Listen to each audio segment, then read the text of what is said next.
Man, I swear that I'm a real one, I ain't never losing.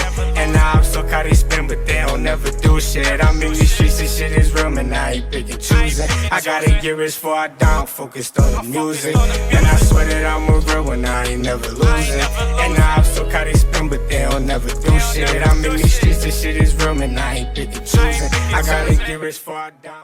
This video is going to be about how me and my friend went to around 50 or more houses knocking on the door and selling mango boxes. Okay, so why the hell did we even do all of this? Well, initially during the first year of Make Me Garden, we did not have much sales. I could say we had zero sales initially because we were brand new and we were still in our third year. We didn't know jack shit about how to do anything. We were all learning.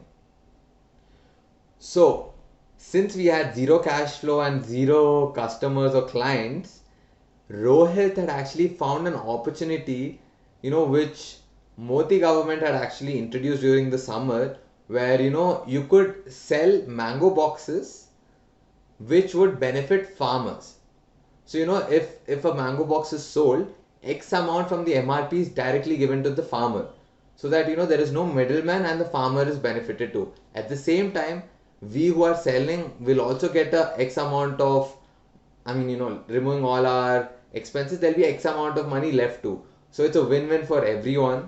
And when Rohit got this opportunity up, I was really fucking excited because fuck, I love sales, man. In 10th grade, I probably called around 250 people. Cold calling. I was cold calling for them to buy a sports passport, which was for 1500. Again, I didn't sell anything, but I fucking loved doing it. So, this concept of selling mango boxes was exciting because people really want mangoes. They like mangoes and they would definitely buy mangoes. So, the moment Rohit pitched me this idea, I was like, fuck yeah, let's go ahead with it. And then I filled in Prakash on this opportunity. If you know Prakash, you know who he is. He lives in a society called My Home Jewel, which is a gated community, a 16 floor or a 18 floor apartments with probably 1, 2, 3 or 10 flats in each floor. That's a hell lot of people to cover. So I told him, dude, we can go to your building and sell these mangoes door to door, and I'm 100% sure somebody's going to buy. So he was like, fuck yeah bro, even I am sure this is going to sell out, let's do it.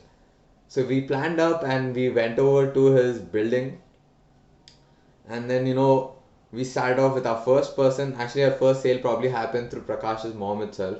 They bought a couple of boxes, and even my family bought a couple of boxes. So our initial sales happened with friends and family. However, after doing that, so yeah, initially Prakash noted down all the friends who lived in that block. So we approached them. We knew for a fact that friends would, help us out. And, since this is something they would buy themselves, they would definitely go for it. So we did that. And after that, I told Prakash that let's go cold knocking. I don't know, man. Let's just go meet random people and sell them. So he was like, yeah, let's go. Let's do that. He was kind of scared. So was I. But then I was more excited than scared. I'm sure he also was excited. So we started knocking on doors. And, during this entire process of knocking on doors and selling mangoes, there was something that I learned. So with the cold calling, my first line for having a conversation with the person would be, hey, my name is Suraj, can I have 2 minutes of your time? So initially I started using this line, and the moment I said 2 minutes of your time, few people were like, no sorry I don't have, no sorry I don't have. So after a couple of flats, probably like the first floor, I flipped the situation and I was like, hey, my name is Suraj, is it a good time to speak with you? So this kind of made a lot of difference. It did not seem like we were selling something. It seemed like we just wanted to have a conversation with the person.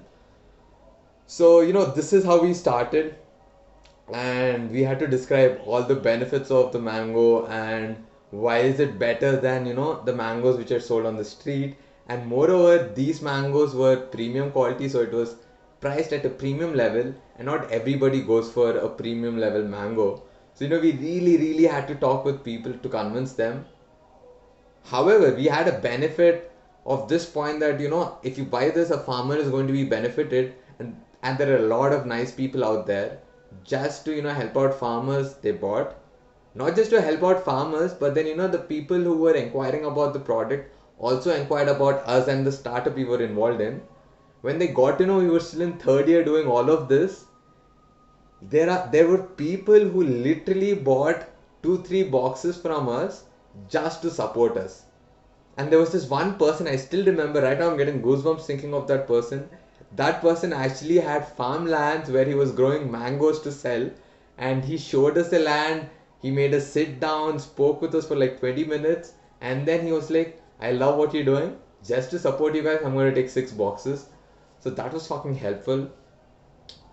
So, that's the fucking alarm. 5 o'clock. Alarm to shoot the YouTube video. There you go.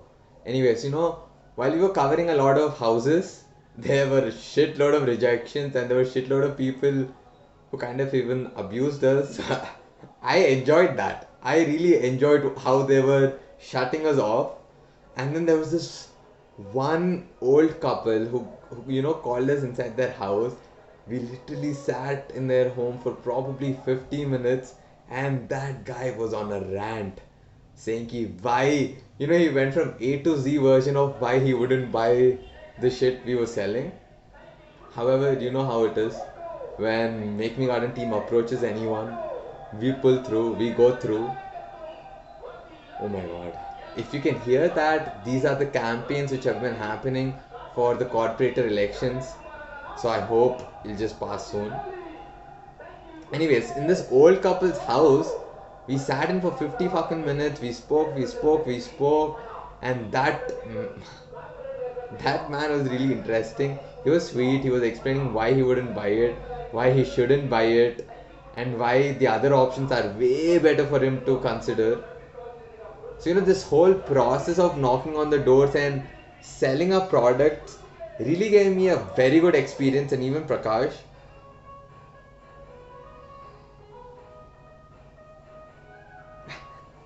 Dude, these people and their fucking songs are insane, bro. Insane. I got to know something recently. I'll probably share it later on. Fuck it. So, this entire process of selling products was fucking crazy. I absolutely loved it. And one thing I learned was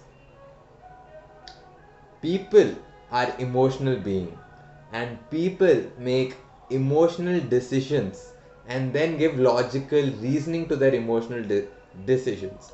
So the way we sold the product was by connecting with their emotions, by understanding their emotions, not just selling the fucking product.